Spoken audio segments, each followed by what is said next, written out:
Welcome back, guys. Today we have another iconic watch here with us.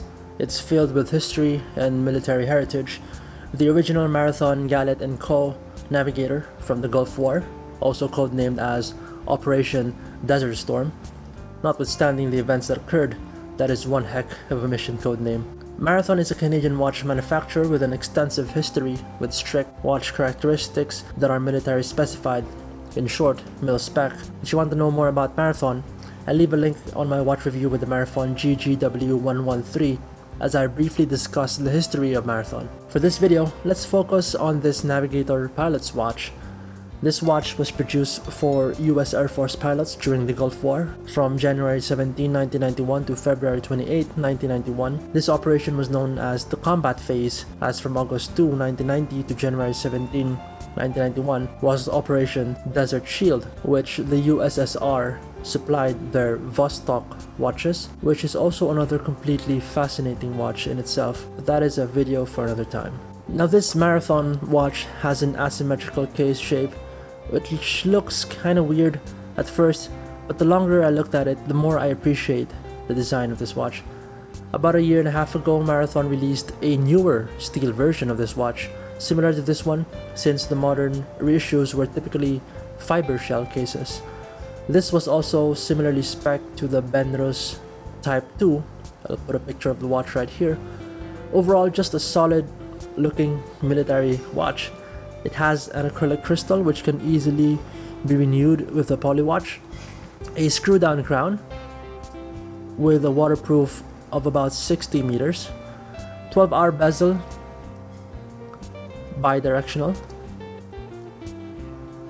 still has that click although very subtle, and the dial has tritium tubes for the lume. The great thing about this watch is that it is easy to maintain, especially for an old watch. Let me just remove the strap here. You don't need any special tools, you just need a penny and a new battery. This watch uses the SR920SW.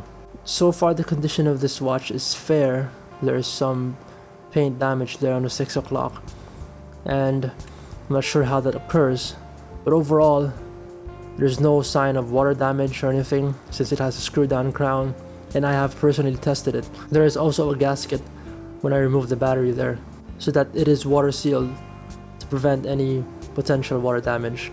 I wanted to open this case back right here because it pops open, but I think I might damage it, and I just changed the battery there. I don't want to risk it since it looks in better condition than most watches at this age. In 1999, there was a reissue of this watch from the leftover cases from the factory.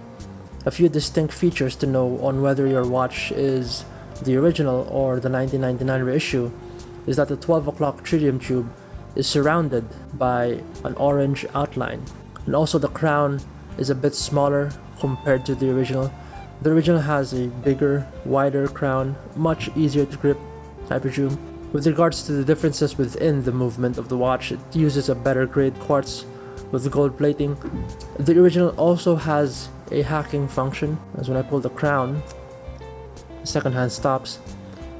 I measured this watch at 41.5 millimeters, thickness of 12.5, a lug-to-lug of 47.5, and a lug width of 19, which is quite common for these old watches. The acrylic crystal is domed, hence it has a thicker measurement for it. It looks really nice and really fits the shape of this watch. Okay, so here is the watch on my wrist, and I placed it on this nylon strap, which really fits it very well. This watch just looks stunning, and I really like the sandblasted finish. The lume has already degenerated and can barely be seen.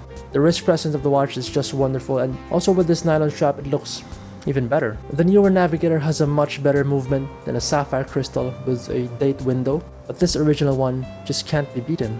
These original watches go for around $1,000 or more, with Marathon selling their modern quartz ones for as low as $450. The automatic version also goes for over $1,000. I'd go for that instead if the prices of this older watch were near, but what you're paying for this watch is the history, and that's something modern watches can't supersede. Anyway, that's all for today, guys. Thanks for watching. I'll see you soon. Stay safe.